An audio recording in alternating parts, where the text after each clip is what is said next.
जितने ऑनलाइन कथा सुन रहे हो, जितने बैठकर कथा सुन रहे हो, आपके पूर्व के पाप कट गए, तब जाकर ये शिव महापुराण की कथा आपको सुनने को मिल रही, वो भी अधिक मास में, पुरुषोत्तम मास, पुरुषोत्तम मास में मिल रही है, और वो भी अश्विन का पुरुषोत्तम। 19 वर्ष के गैप में आता है, और इसके बाद जब आएगा 183 वर्ष के बाद आएगा। और 183 वर्ष किसने देखा दादा? हमने तो नहीं देखा, जिसने देखा उसे सोचिए कौन देखा।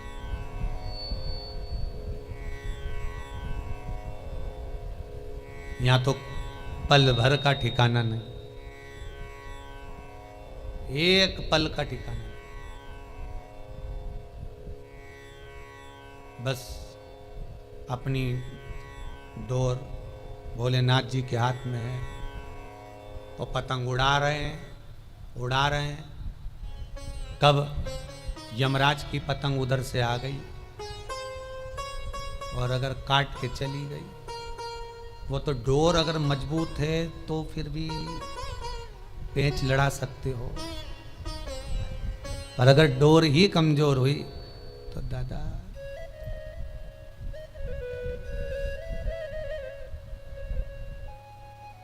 एक वो गुरु भजन है ना, डोर कट गई तो कही जरा एक लाइन दे।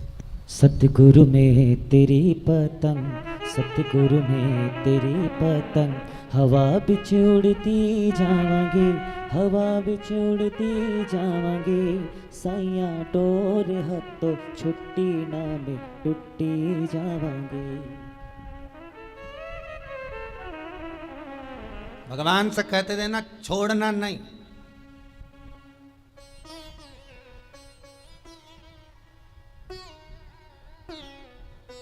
अब वो अच्छी खासी उड़ रही है संसार में, यमराज ने पेंचा में लाया और कट गई। कटने के बाद ये पतंग अब ये कट तो गई, अब कहाँ गिरे, बैकुंठ में कि नरक में, पता नहीं कहाँ जाए। पर एक चीज और है, ये कहीं गिरने से पहले अगर किसी ने लूट ली तो ये भी एक चीज है। कोई सतगुरु, कोई संत, कोई महात्मा, कोई जोगी, कोई सन्यासी, कोई तपस्वी, कोई साधक, कोई उपासक, कोई भगत इसको लूट ले वापस, कट गई तो भी पकड़ ली उसने, फिर क्या होगा? दूसरा धागा बांधा जाएगा, फिर उड़ गई। बस यही है, जब संसार में ऐसा लगने लगे कि उलझ गए हो, दुखी हो, परेशान हो, कष्ट है संसार में बहुत, कोई धन से, कोई वैभव से, कोई सत्ता से, कोई चीजों से, कई परिवार से, बहुत दुख अगर आपकी जिंदगी में है, तो बस ये पतंग को फिर किसी सदगुरु के हाथ में छोड़ दो, वो खुद उड़ाना जानता है और उड़ा देगा, वो खुद जानता, फिर नहीं सोचा। संसार में चिपकोगे तो परमात्मा तक नहीं पहुंच पाओगे। रोटी बनाने वाली माताएं बहुत अच्छे जानती हैं, जितने लोग कथा सुन रहे हो आप में से माताएं रोटी बनाना जानती हो, तो रोटी बनाते समय आटे को उसन कर तैयार कर कर रोटी डायरेक्ट चकोटी बेलन पर बेल दोगे तो चिपक जाएगी, उसमें पलेथन लगाना पड़ेगा, और पलेथन लगाया तो चकोटी में भी नहीं चिपकेगी, बेलन में भी नहीं चिपकेगी, और फिर अच्छी बढ़िया घूम घूम के बेली जाए। और जिसमें अगर पलेथन नहीं लगा तो वो चिपक गई, जो बिना पलेथन लगाए जो चिपक गई उसको तवे पर डालोगे तो जहां से वो चिपकी है वहां से नहीं फूलेगी, बाकी की सब दूर से फूल जाएगी।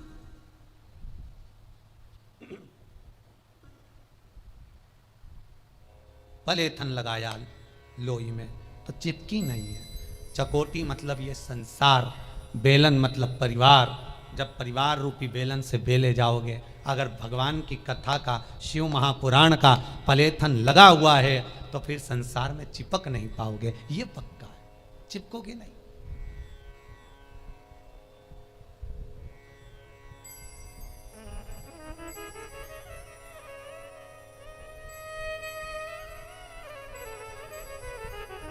हमारी मांटाबू वाली माता जी वो कहती हैं, गुरु जी कब मंदिर कब तक कंप्लीट हो जाएगा? हमको आना है रहने के लिए, अब हमारा मन नहीं लगे मांटाबू, अकेले जीव हैं, पहचानते हो ना, अकेली बेचारी, कहा आना, अब सब छोड़ दूं, बस सत्संग में मन लगाना है। जितनी उम्र बची है वो शंकर को देना है, वहीं की वहीं शंकर को एक लोटा पानी चढ़ाएंगे, बेलपत्र चढ़ाएंगे, समी पत्र चढ़ाएंगे, खूब आराम से अपनी जिंदगी भगवत भजन कर कर निकालेंगे। क्या करना है, हो गया जी। आज इंदौर से भी एक माता जी आई है, कहाँ गई बेटी, कहीं क्या आई है, वो भी कह रहे थे गुरु जी हम 5 महीने हम भी सत्संग में रमना चाहते हैं, हमें बस सब परिवार सब कुछ है, सब है, पर बस छोड़ते हुए भगवत भजन की ओर रमना, यही स्नेह है भगवान का। एक ये बैठे नागौरी जी, ग्वालियर में खूब कामकाज है जोरदार, खूब दुकान धंधा पानी बेहतरीन चकाचक, खूब एसी के रूम ने डल्लब के गद्दे ने ढेर पकवान सब है ग्वालियर में, पर फिर भी बस अब रहना है भगवत भजन, क्या करना है।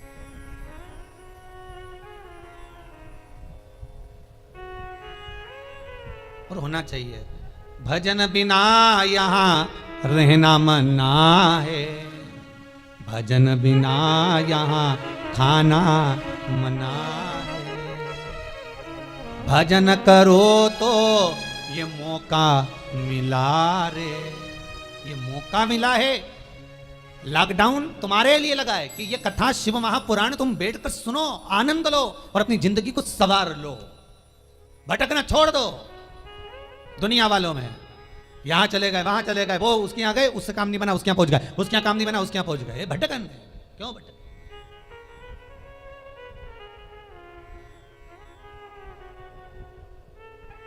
भगवान ब्रह्मदेव से भगवान विष्णु ने कहा ना तो ब्रह्माणी कथा सुन सकती है ना लक्ष्मी सुन सकती है, ना इंद्राणी सुनेगी, ये नहीं सुन सकती, इनके बस का नहीं है कथा सुनना। जहां पर अभिमत्ता हो वहां कथा नहीं पहुंच सकती, जहां पर अहंकार हो वहां कथा का रसतत्व नहीं हो सकता, छोड़ो इनको। फिर क्या करा जाए, ये लक्ष्मी और सरस्वती इन दोनों का भाग्य कैसे चेतेगा,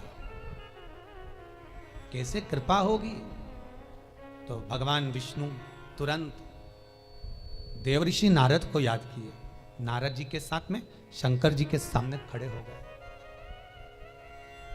भगवान शिव के सामने खड़े, भूत भावन भूतेश्वर के सामने, भगवान शंकर के सामने।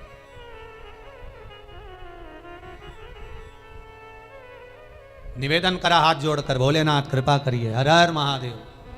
शिव जी बोले कैसे आना हुआ, भगवान नारायण पधारे हो, ब्रह्मा भी साथ में, देवऋषि नारद भी आए, क्या चाहिए। बस बात इतनी सी है कि ये लक्ष्मी ब्रह्माणी इंद्राणी 33 कोटि देवताओं की जो धर्म पत्नियां हैं इनका अभिमान समाप्त हो जाए, इनकी अभिमत्ता चली जाए और ये कथारस तत्व में लग जाए, कथारस तत्व में समाहित हो जाए।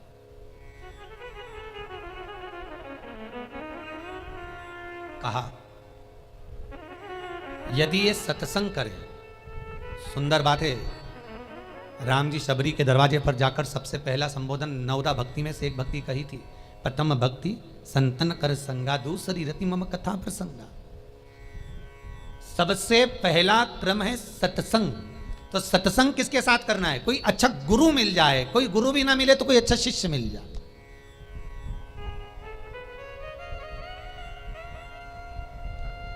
ए जीजियों जितनी भी कथा सुन रही हो, ओ बहनों जरा ध्यान से सुनना, तुम्हारी जो बेस्ट फ्रेंड हो,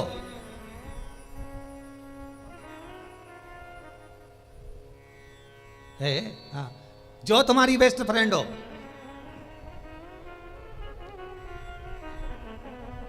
उसके साथ बैठकर थोड़ी सत्संग की बात करना।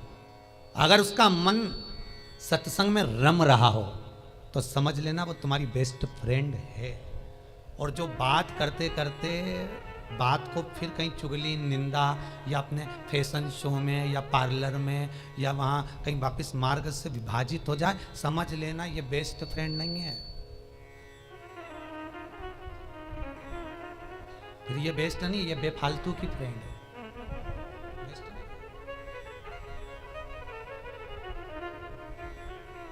रमा दे जो भगवान की भक्ति।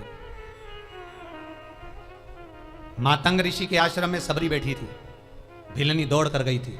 मातंग बाबा ने कहा क्या बात है, मैं भिलनी आई हूं, मैं घर छोड़कर, मैं कहीं जाऊंगी नहीं, यहीं रहूंगी। ठीक है, मातंग बाबा जाने लगे तो भिलनी ने कह दिया आप तो जा रहे हो पर मेरा कल्याण कैसे होगा, मैं क्या करूं, मेरा कल्याण कैसे हो। तो चिंता मत करना, रोज बुआरी काटना, रोज सेज बिछाना, रोज झाड़ू लगाना, भगवान आएंगे, प्रतीक्षा करना, बाट जो ना, इंतजार करना।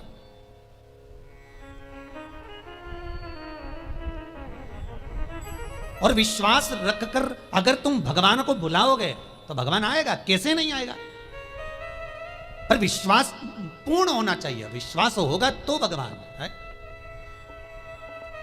एक पति पत्नी नाव में घूम रहे थे, नाव के मैनेजर ने अनाउंस कर दिया, जहाज वाले ने, अरे भैया सुनामी ले रहे हैं, आ रही हैं, डूबने वाला है, भागो। सब ट्यूब पकड़ कर भागे, सारे के सारे जाने लगे, भगने लगे, नाव पकड़ पकड़ कर। एक पति ऊपर सुनामी ले रहा का आनंद ले रहा था, नीचे पत्नी ऊपर जाकर बोली, सुनो जहाज डूबने वाला है, सब अपने अपने पत्नी बच्चों को बचा रहे हैं, जल्दी मुझे भी बचाओ, चलो भाग चले।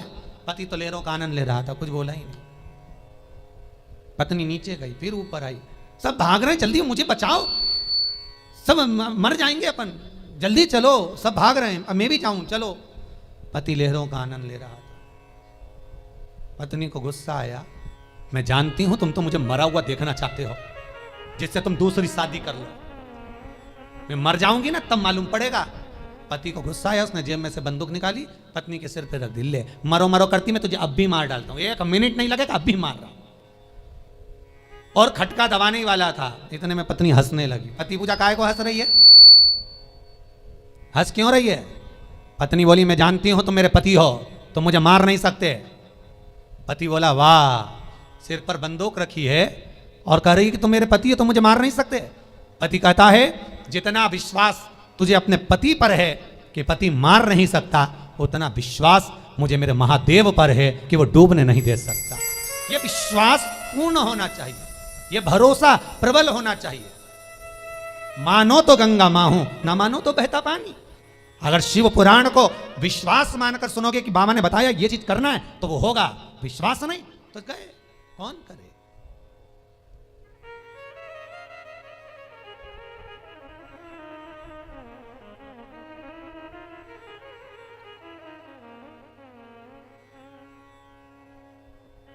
सास बहू से कह रही है, बेटा अभी तेरी तबीयत खराब रहती है, जापे का समय है, थोड़ा घर में हिल भुल के काम कर लिया कर, काम करेगी तो ऑपरेशन से बच्चा नहीं होगा, अच्छा इस नॉर्मल डिलीवरी होगी। बहू कमरे में गई, अपने पति से कह दी, देख लो तुम्हारी अम्मा को, हमारी तो तबीयत खराब, ऊपर से डोकरी को काम की पड़ी। ठीक है, अब सास ने ये बात कही, उसके बाद में सास ने नहीं बोला। फिर मायके से माँ आ गई, बहू की माँ, उसने कहा बेटा थोड़ा काम करा कर तो थोड़ा अच्छा रहेगा, तेरे को बहुत लाभ मिलेगा, ये होगा वो होगा। फिर बहू काम पे लग गई, झाड़ू भी लगा रही, पोछा भी लगा रही, क्योंकि सास कह रही थी तो बुरा लग रहा था, माँ ने कह दिया अच्छा लगा। अरे ओ गांधारी की बहनों, विचार करो, सोचो, 1000 बार अपनी बुद्धि पर, विवेक पर विचार करना कि दुनिया में कोई किसी का बुरा नहीं करता। बुरा केवल एक समय होता है जो हमको अपने आप में बुरा बना देता है। कई लोग कहते हैं, कई हमारे पास में भी कई लोगों की खबर आती है, उसने गुरुजी टोना मार दिया होगा, उसने गुरुजी हमारे दरवाजे पर ना जाने कौन सुबह सुबह नींबू पटक जाता है, तो हमने कहा दरवाजे पे लिख दो कि एक साथ 1 दर्जन पट को अचार बना देंगे, क्या एक नींबू का लिख के जाओ। अरे गुरुजी हम उनके यहाँ गए थे, जब से वहां पर जाके हमने खाना खाया तब से हम बीमार पड़े हुए हैं, उसने जरूर मुझे कुछ खिला दिया होगा, हमें तो कहीं का नहीं मिलता। बताओ कौन बुरा करेगा। बस इतना याद रखो, जिस रोड पर चल रहे हो वो रोड कभी सीधी नहीं जाती, उस रोड में कहीं ना कहीं टर्न आता ही है। किसी भी रोड पर जाना, अपने घर से निकलकर किसी भी रोड पर जाना, कहीं ना कहीं थोड़ा सा टर्न आएगा, थोड़ा सा मुड़ोगे। यहीं आप गौशाला आ रहे हैं, कुबेर भंडारी का मंदिर पे आ रहे हैं, तो भी निकल के जाएंगे तो रोड में टर्न मिलेगा। सीधी रोड कोई नहीं मिल सकती, भले हाईवे पर चल लेना, भले यमुना एक्सप्रेस वे चल लेना, तुम्हारी मर्जी पड़े, जिस रोड पर जाकर देखना रोड में टर्न जरूर आएगा। उसी तरह जिंदगी में सुख और दुख का टर्न जरूर आता है। आप अगर अच्छे चल रहे हो, थोड़ा सा दुख का टर्न आएगा, फिर सीधी रोड जाएगी, फिर टर्न आएगा। सुख और दुख ये दोनों रास्ते की तरह हैं, मिलेंगे जरूर, चाहे तुम कुछ भी करो। और किसी पर इल्जाम मत रखो कि उसने ऐसा कर दिया होगा, उसने ये बोल दिया होगा, उसने ये कर दिया होगा। अरे क्या आग लगे बस्ती में अपन रहो, मस्ती में, क्या किसको रोइए, चादर तान के सोइए, अच्छी जिंदगी जी। गुमशुदा तलाश केंद्र की तरह ऐसे बैठे रे भगवान। भगवान भी बोले काय को कथा में आ गई री, घर पे टीवी देख ले तू तो जा, क्यों बैठी ऐसे? कई लोग कथा में आकर बैठते तो ऐसे बैठते जैसे इनको मार ठोक के बिठाया, हिल मत जाना, बिल्कुल।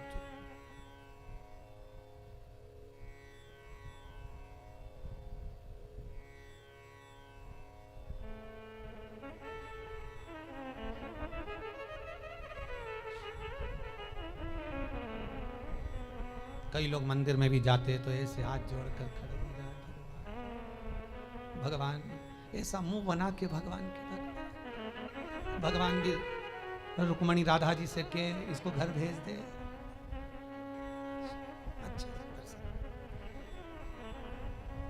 मंदिर के अंदर भी जाओ ना भगवान से मिलने, होठों पर लाली हो, मुख में नागर पान, गले में सुंदर माला, सुंदर वस्त्र, खूब तेल कंगा पाटा पाटी बांध के फिर भगवान के सामने जाओ।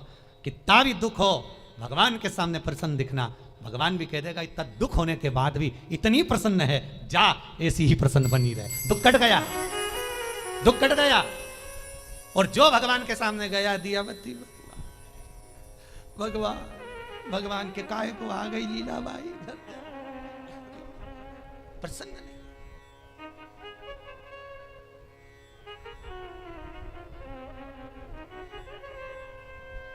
क्यों?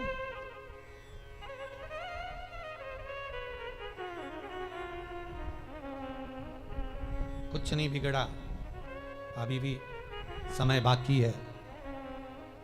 मन को, चित्त को, वृत्ति को खुशियों में भरो, बहुत प्रसन्नता की जिंदगी जियो, बहुत प्रसन्न। देवराज ब्राह्मण होकर पूर्व समय में जो उसने कर्म करा है, देवराज ने जितनी भक्ति धारण करी, देवराज ने जितना स्मरण करा, देवराज ने जितना नाम जाप किया, देवराज ने जो कर्म किया था वो सुखमय होता है। अजामिल की कथा कहती है भागवत जी में कि उसके बेटे का नाम नारायण रख दिया। नारायण को ऐसे रखा जाएगा नाम? जो वेश्याओं का संग कर रहा है, वेश्यावृत्ति कर रहा है, वेश्या से विवाह कर रहा है, उसके घर में नारायण नाम कैसे रख सकता है भला? वो कौन था ये अजामिल? अजामिल ब्राह्मण था पूर्व समय का, और ब्राह्मण कुल में जन्मा, ब्राह्मण कृत्य करा, ब्राह्मण कर्म करा, खूब पूजन पाठ अर्चना खूब करी, दिल से भजन पूजन करा उसने। बस अंतर इतना आ गया कि एक मित्र के साथ निकल के जा रहा था, मित्र ने कहा रुक जा अजामिल मैं अभी आया। मित्र से पूछा कहाँ जा रहा है? बस सामने वेश्या का घर था। मित्र कहा मैं अभी आया अंदर से, और मित्र उस वेश्या के घर में चला गया। वेश्या के घर में जब मित्र गया तो मित्र को ढूंढने के लिए अजामिल अंदर चले गया। एक वेश्या को देख लिया बड़ा सुंदर, बस उसी में मन रम गया, और उसी में मन रमा, बस उसी को लेकर आ गया, उससे विवाह कर लिया। मित्रों से लड़ाई करी, परिवार से लड़ाई करी, और वेश्या से विवाह कर लिया। गांव में कुछ संत पधार गए, ब्राह्मण का घर ढूंढ रहे थे कि हमें भोजन करना है। किसी ने कहा ब्राह्मण का तो घर है पर शादी वेश्या से करिए। संतों ने कहा तो क्या हुआ, ब्राह्मण के घर विवाह कर कर ब्राह्मणी हो गई। जाले पहुंच गए, आवाज लगाया भैया भोजन चाहिए। अजामिल बोले भोजन कैसे दे दूं आपको, मैं वैश्या से शादी कराऊं, वैश्या से मैंने विवाह करा है। संत इतने प्रसन्न हो गए कि इसके पूर्व का जो इसने पुण्य करा था वो यहां सामने आ गया, आज सत्य बोल दिया। नहीं तो कह रहा था मेरी तो पत्नी है, वैश्या क्यों बोलता वो?